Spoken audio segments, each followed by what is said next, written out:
Alléluia. Tenons-nous debout pour honorer la parole de Dieu.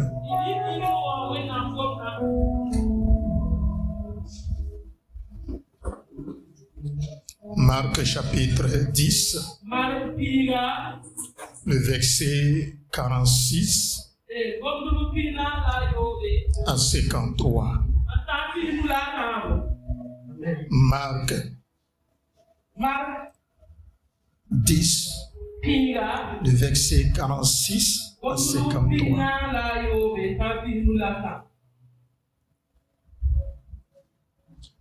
Ils arrivèrent à Jéricho, et lorsque Jésus en sortit avec ses disciples et une assez grande foule, le fils de Timée, Bartimée, mendiant aveugle, était assis au bord du chemin. Il entendit que c'était Jésus de Nazareth, et il se mit à crier: Fils de David, Jésus, aie pitié de moi. Plusieurs le reprenaient pour le faire taire, mais il criait beaucoup plus fort: Fils de David, aie pitié de moi. Jésus s'arrêta et dit: Appelez-le. Ils appelèrent l'aveugle en lui disant: Prends courage, lève-toi, il t'appelle. L'aveugle jeta son manteau et, se levant d'un bond, vint vers Jésus. Jésus, prenant la parole, lui dit: Que veux-tu que je te fasse? Rabouni, lui répondit l'aveugle, que je recouvre la vue. Et Jésus lui dit: Va, ta foi t'a sauvé. Aussitôt, il recouvra la vue et suivit Jésus dans le chemin. Amen. Amen. Prenez place. Tel que tu es venu, tu ne partiras pas ainsi. Tu vas recevoir quelque chose. Alléluia. Amen. Baisse la tête.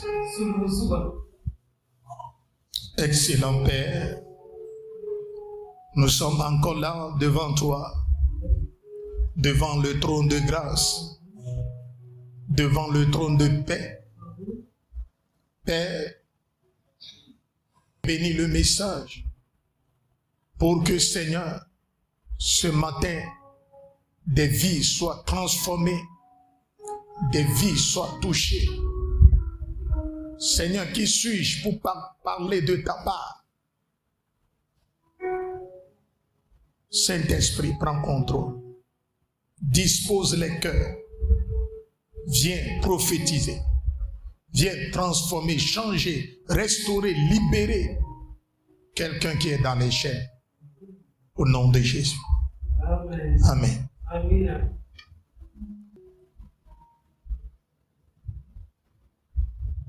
Si tu es un chrétien, arrivé à un moment donné de ta vie, il faut que tu t'arrêtes. Tu analyses ta vie. Et tu te demandes: où est-ce que je vais? Est-ce que j'évolue?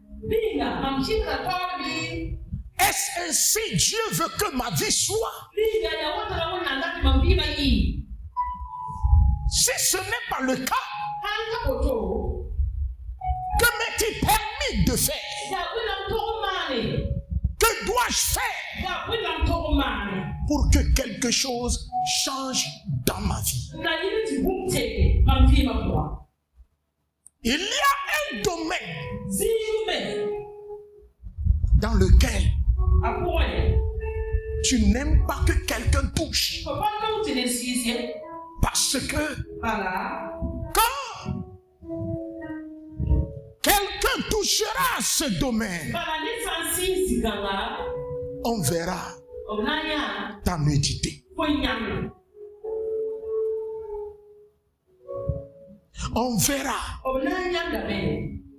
le côté sombre de ta personne. La Bible me dit qu'il y a un homme en Israël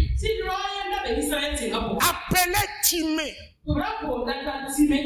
Timée en araméen veut dire l'honorable.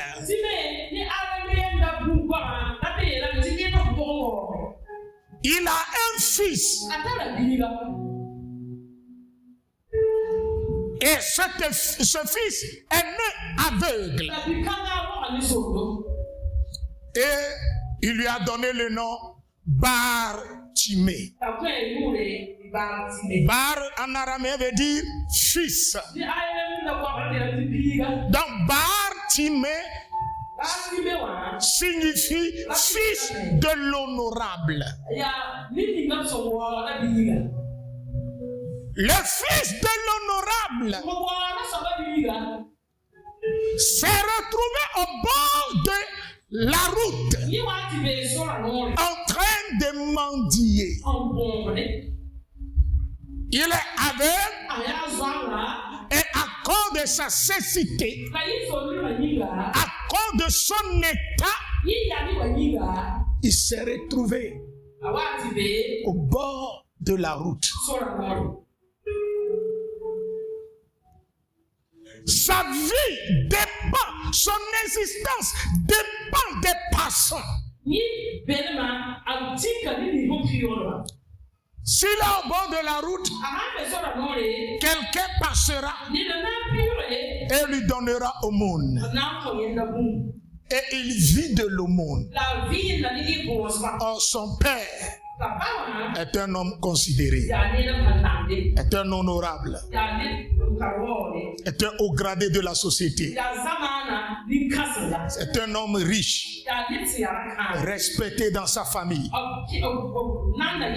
Mais son fils est couvert de honte. En Israël, quand quelqu'un est aveugle, quelqu'un est paralysé, quelqu'un est infirme, la première chose, selon la culture, c'est le péché de la personne ou bien le péché de ses parents.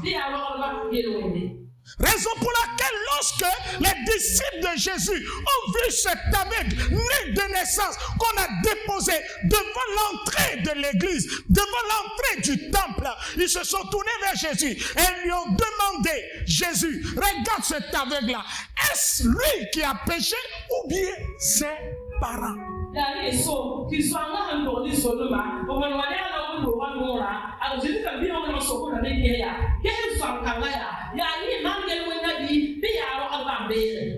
Jésus dit, ce n'est ni ses péchés, ni le péché de ses parents. C'est ça la mentalité. Comme il est devenu aveugle, il est maudit.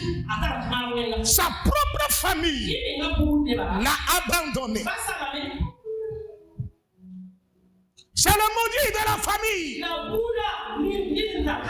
Il va salir l'image de la famille.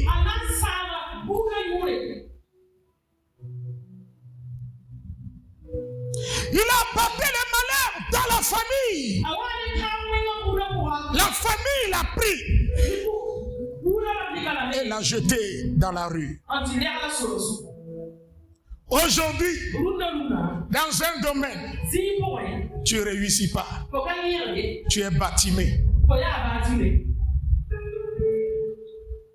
Chacun de nous est bâtimé ce matin. Tu es rejeté à quelque part à cause de quelque chose. Personne ne veut t'aider. Mais ils avaient les moyens pour te soigner. Ils ne veulent même pas en parler. Ils savent que tu souffres. Ils savent que tu es malade. Ils avaient les moyens pour t'emmener à l'hôpital. pour te soigner. Mais personne n'ose prendre l'initiative. Parce que dès que quelqu'un va se lever, prendre l'initiative, la personne sera frappée de malheur. Et en ce moment, tu es devenu quoi? Un sujet horrible. Tout le monde a peur de toi. C'est ainsi. Les gens ont peur de Bartimée. Tandis qu'il porte un nom d'honneur, de gloire. Mais il souffre. Toi aussi, aujourd'hui, regarde-toi. Papa, maman, es-tu heureux? Tu as l'argent. Es-tu heureux? Tu as un travail. Es-tu heureux? Quand tu vois tes enfants, es-tu content d'eux? Quand tu vois ta femme, es-tu content d'elle? Quand ta femme te voit, est-ce qu'elle est heureuse? Il y a des choses que tu ne peux même pas partager avec la famille, avec un frère, avec une soeur. Tu as honte d'en parler. Et ces choses sont dans ton cœur. Ça te ronge. Moïse, lorsqu'il a rencontré Dieu sur le chemin, mendiant, il veut se détourner parce qu'il a vu un feu. Et Dieu l'appela Moïse. Moïse. Il dit, qui tu es? Tu me connais? Dieu dit, je te connais. Tu es un homme de gloire. Tu es un puissant homme. Tu as de l'avenir. Tu es un géant spirituel. Mais dans ta vie, il y a quelque chose qui est caché. Il y a quelque chose qu'on appelle la lèpre qui est cachée dans ta vie. Moïse dit, moi. Moi. Comme, regarde-moi bien. Je suis costaud. Je suis géant. Regarde ma force, je suis bon. J'ai tué quelqu'un en Égypte, c'est pourquoi j'ai pris la fuite. Sinon en Égypte, je suis prince. Dieu, regarde bien. Regarde-moi, je suis à bonne santé. Dieu dit d'accord. Ton bâton là, dépose le bâton à côté. Prends ta main. Mets dans ton sein. Moïse prend la main. Il met, il la ressort. C'est là sa main est couverte de quoi? De lèpre. Dieu dit, tu vois, c'est dans ton corps. Ce matin, toute honte qui est cachée dans ta vie, tout ce qui est lèpre qui te ronge, qui te détruit, et que l'Esprit de Dieu l'enlève.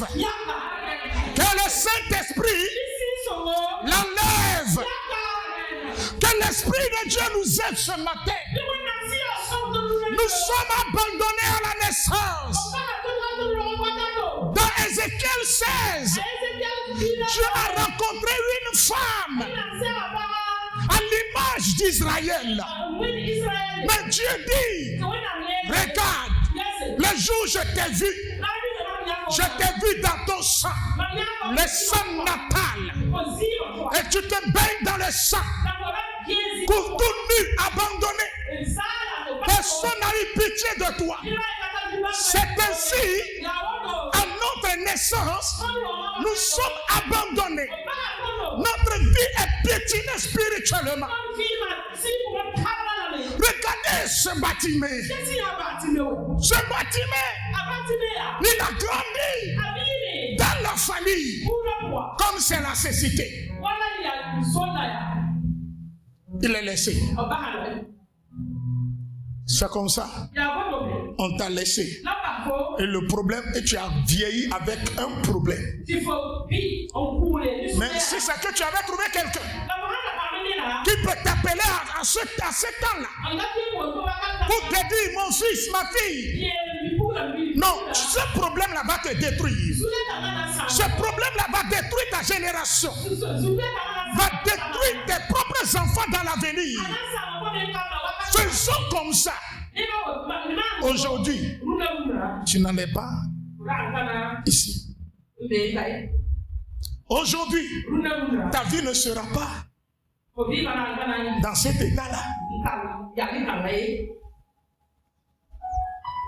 Que Dieu délivre un bâtiment. Ce qui me plaît, en analysant l'histoire des bâtiments,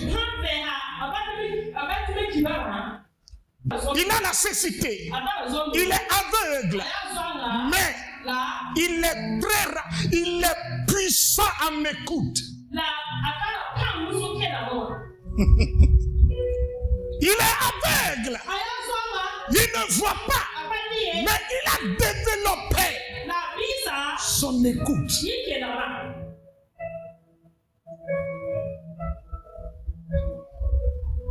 La Bible dit, Bartimée a entendu que Jésus-Christ de Nazareth était de passage.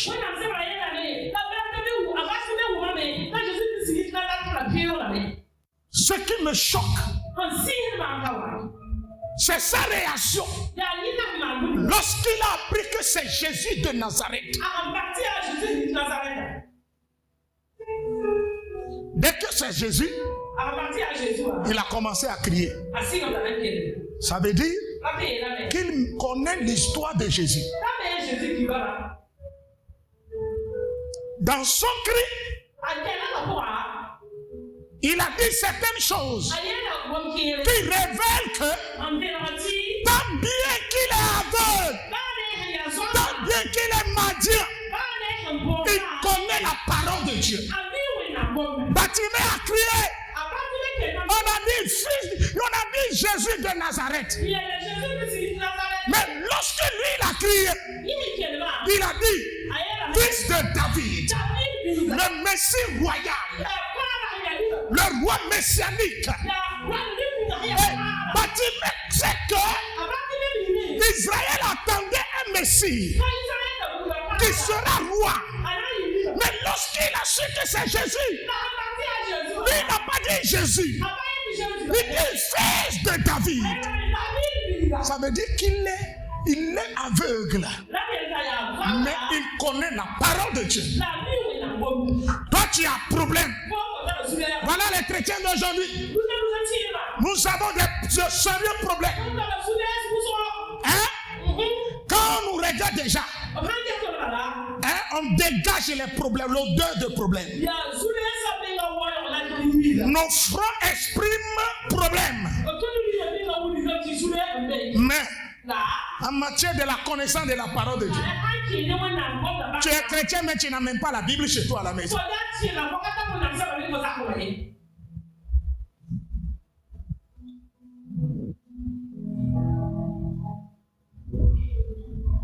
Si on te demande tout à l'heure, Jean 3,16, qu'est-ce qui est dedans? Tu es chrétien, ça fait 20 ans. Mais tu ne sais même pas ce qui est là-bas.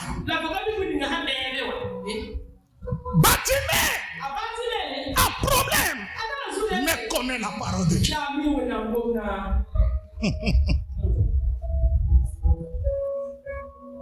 Ça c'est sa première qualité.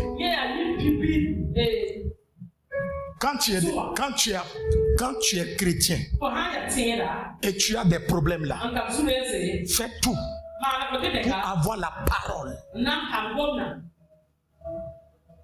Parce que le diable va te faire croire que Dieu ne t'aime pas. Le diable va te faire croire que c'est fini pour toi. Mais si tu as la parole, tu connais la parole, tu auras la foi. Car la Bible dit, la foi vient de ce qu'on entend. Lorsque Bartimée a entendu, il a cru en même temps. Bartimée a entendu, il a cru en même temps.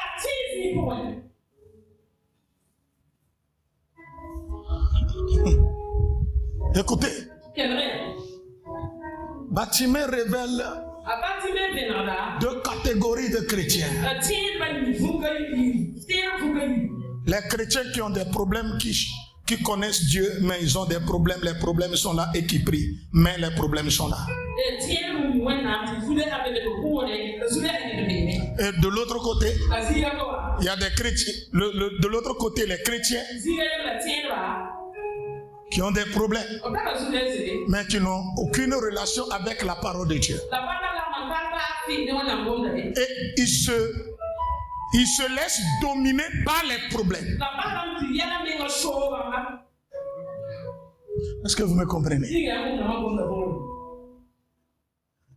Mais Bartimée, lui, il a refusé que sa situation de nécessité le contrôle. Sa détermination, son cri a prouvé que il faisait tout pour voir. Hey! Arrêtez d'accuser la famille. Arrête d'accuser quelqu'un. C'est déjà arrivé. Comment faire pour sortir? C'est ça le problème. C'est déjà arrivé. Tu ne peux plus retourner dans le passé. Corriger quelque chose. Mais comment faire pour corriger ce qu'on peut corriger? Comment faire pour que tu ne fasses pas la même erreur que tes parents ont commise? C'est ça qui est important. Bartimée a dit, mon papa est un honorable. Il m'a abandonné. Oui, il m'a abandonné. Il a fait son temps. Mais avec Jésus, je briserai la cécité. Avec Jésus, je sortirai de cette situation. Je ne vais pas permettre à l'aveuglement me détruire, m'étrangler, m'étouffer. Je sortirai de cette maladie. Et il a toujours la foi. Il essaie toujours. Il continue à essayer. Même s'il échoue, il essaie. Essaie. Dis à ton prochain, essaie. Fais tout pour te débarrasser de ce fardeau. Même si tu n'as pas de résultat, même si tu n'as pas de réponse, continue à essayer. Même si tu n'as pas d'exaucement, continue à prier.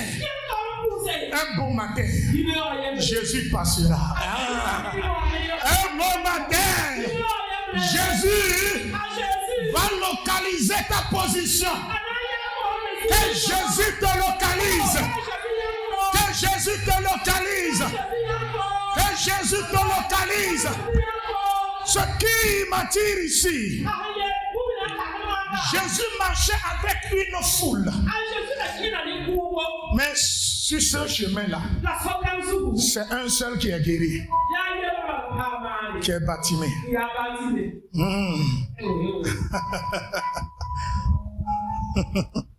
On vient à l'église, hein? We have a lot of problems. Nous avons beaucoup de problèmes. We have a lot. Nous avons beaucoup de problèmes. Mais là, si tu ne fais pas attention, c'est une seule personne qui sera exaucée. Ce n'est pas un souhait pour moi. Je veux que toi aussi, tu sois comme Bartimée. Tu fais tout pour briser le joug de la honte. Fais tout. Papa, maman, fais tout pour relever le défi. Même si tu ne vois pas, tu entends. Bartimée n'a pas la chance que toi aujourd'hui. Lui ne voyait pas. Mais toi, tu as les deux yeux. Tu vois, tu entends, tu parles, tu travailles, tu reviens, tu dors, tu te réveilles. Ah, c'est une chance pour toi. Saisis l'opportunité. Aussi longtemps que tu vis, fais tout pour enlever le manteau de la honte. Il a dit, fils de David, aie pitié de moi.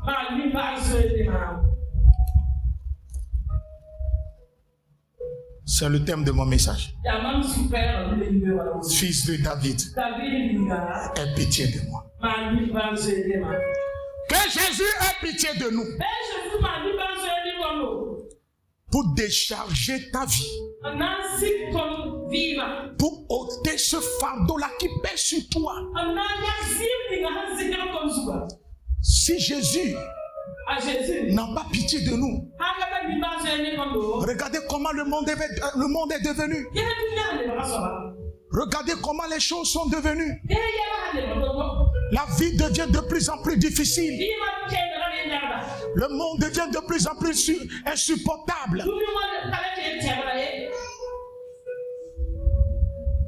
La cherté de la vie est là. Que Jésus ait pitié de nous. Jésus ait pitié de moi.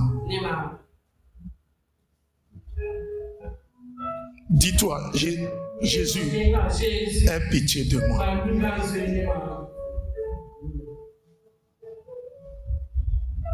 Quelle maman Embola Jésus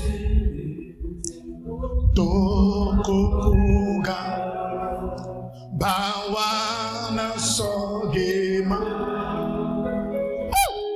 Makabame Tipane Tondo Wakatefa Atikawa Kase Togo Puga Biboleti Nawa Saya Wilga La Saya Yugobe Bakamame Tipane Tondo Wakatefa Atita Wakase Togo Puga Baby Boletina Saya Wilga La Saya Yugume Makabame Etipane Tondo Wakatefa Atitawa Kase. Bartimée est aveugle. Il prie Dieu. Dieu ne répond pas. Mais chaque matin quand il se lève, il dit Togo Puga Biboletinawa Saya Wilga La Saya Yugo Makabame Etipane Tondo Wakatefa Oh Atita. Au bord de la route, les gens venaient cracher sur lui. Au bord de la route, c'était l'injurier. Les gens l'insultaient, prenaient les gens, jetaient sur lui. Imaginez le nombre d'années Bartimée a été humilié. Bartimée a été rabaissé. Combien de temps la famille se moquait de toi? Parce que tu n'as rien. Parce que tu n'as rien.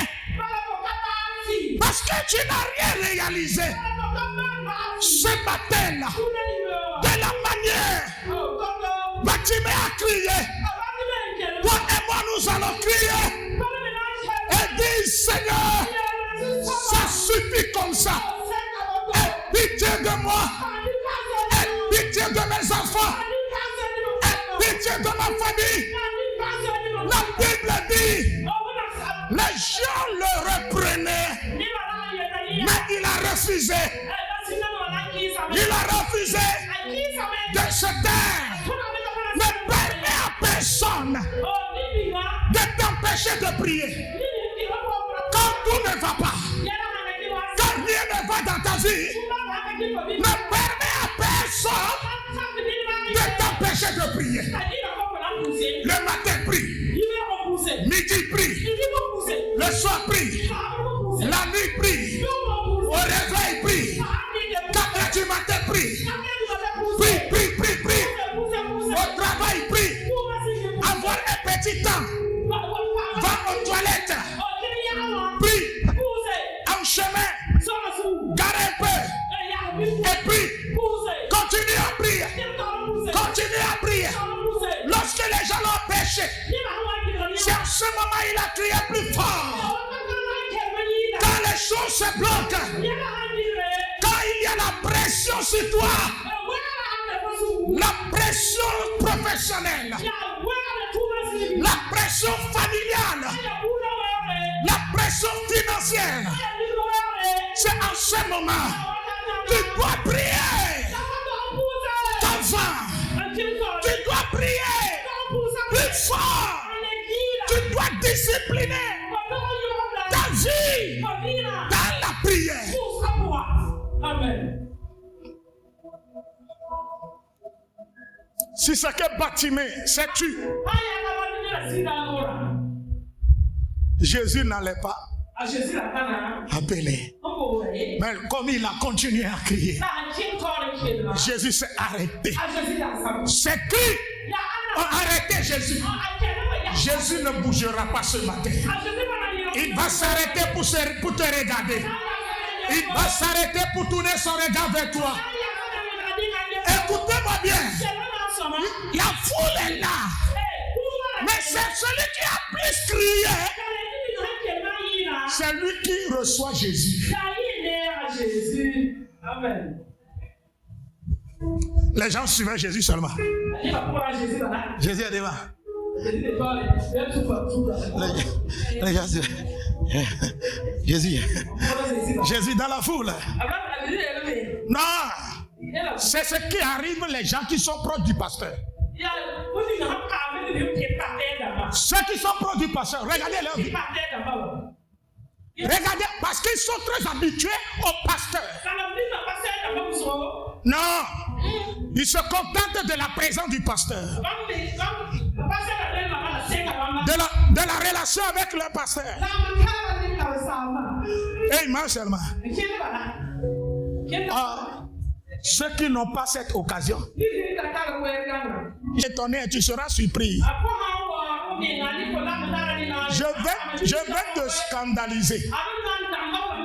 Sois glorifié de ta relation avec Jésus. Pas avec le pasteur. Pas avec les prophètes. Regardez, les apôtres marchaient avec Jésus. Un jour, Jésus même est fatigué. Il dit, vous me dérangez. Je suis avec vous. Mais vous n'avez rien demandé à mon nom. Vous voyez, non? C'est ça le danger. Vous prenez l'homme de Dieu comme votre petit frère. Vous prenez l'homme de Dieu comme frère. Non, lui là.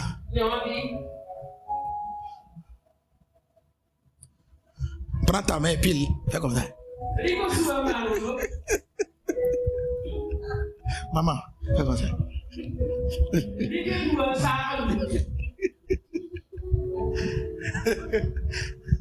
Jésus dit, un beau matin il s'élève.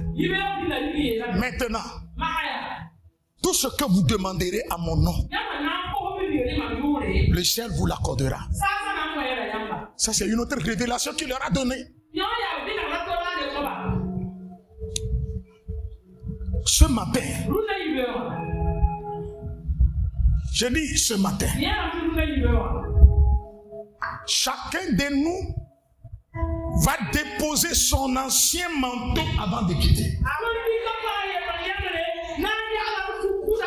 Le manteau de la douleur. Lorsque Jésus l'appela, Jésus sait qu'il est aveugle. Mais il lui demande, que veux-tu que je fasse? Mais regardez la réponse de Bartimée. Bartimée dit, Rabouni. Que veut dire Rabouni?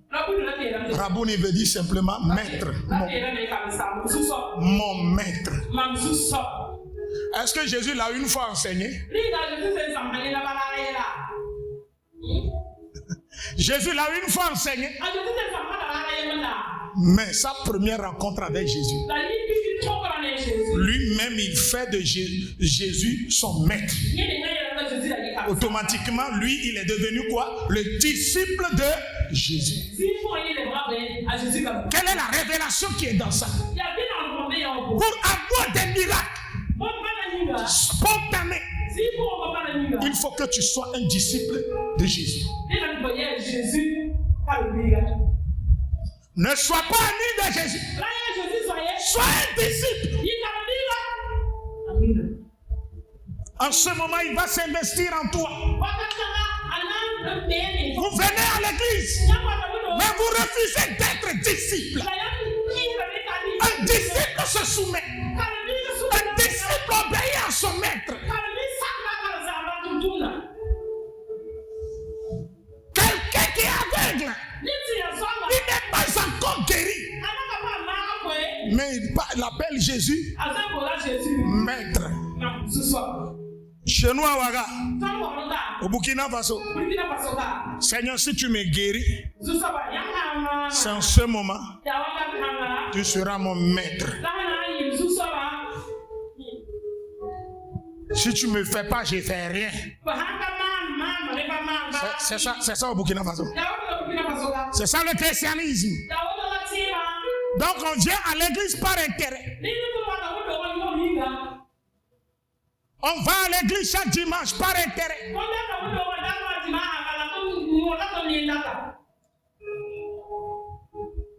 Que le Seigneur, Dieu change notre vie. Écoutez-moi bien. Lorsque Jésus l'a appelé, la Bible dit, il a sursauté et il a levé son manteau. Le manteau dans la spiritualité révèle l'autorité, la seigneurie, la dignité, ton identité.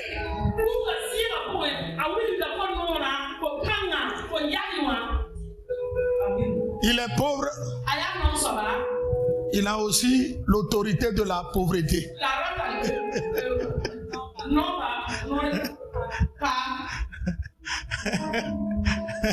Il est pauvre.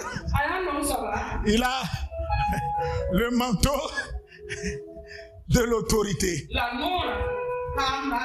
Donne-moi le sac là. Donne-moi le sac. Il faut fermer. Je vais faire donner un exemple. Voilà. Ce n'est pas toi. Je suis un agronome. Le docteur. Ingénieur.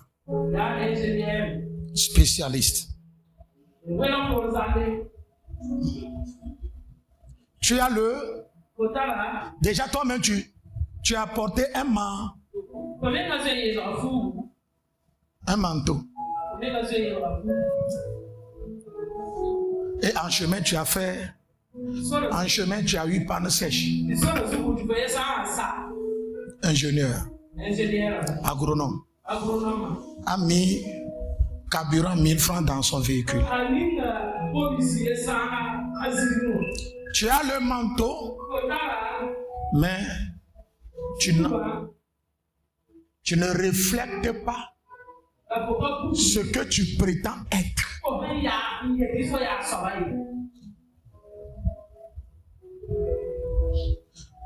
Il est au bord de la route.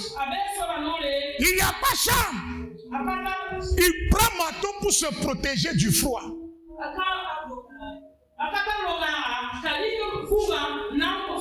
Mais la question, celui qui dort dans une chambre et celui qui se protège dans la rue, qui est mieux protégé? Qui est mieux protégé? Vous voyez, c'est cette image-là. La société nous a donné. On pense qu'on est quelqu'un, mais nous ne le sommes pas. On pense être une autorité, une personne importante. Mais lorsqu'il a découvert que son apparence est une fausse apparence, il a enlevé les manteaux, il l'a jeté et il a couru vers Jésus.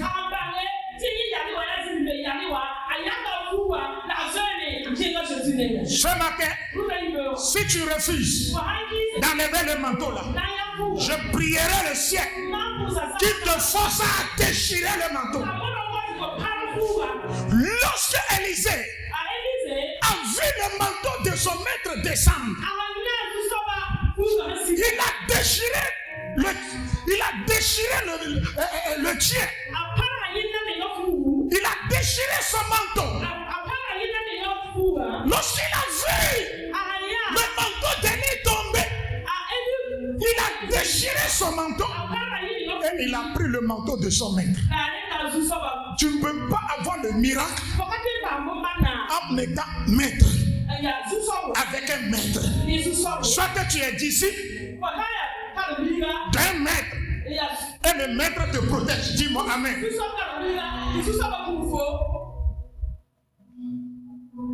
Lorsqu'il a enlevé son manteau, il s'est jeté aux pieds de Jésus. Rabbi, Rabboni, je veux recouvrir la vue. Je veux voir. Soldat de Christ. Il y a un domaine où tu ne vois plus. Tu es devenu aveugle.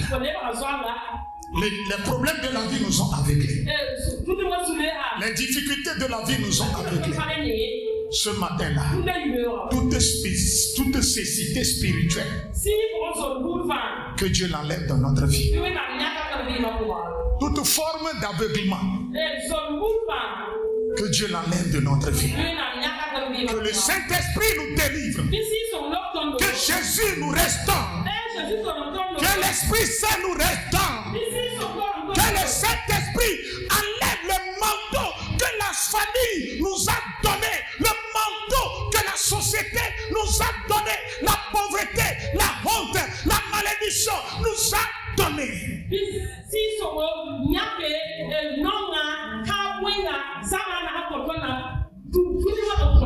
Alléluia. Vous allez vous lever. Tenez-vous debout.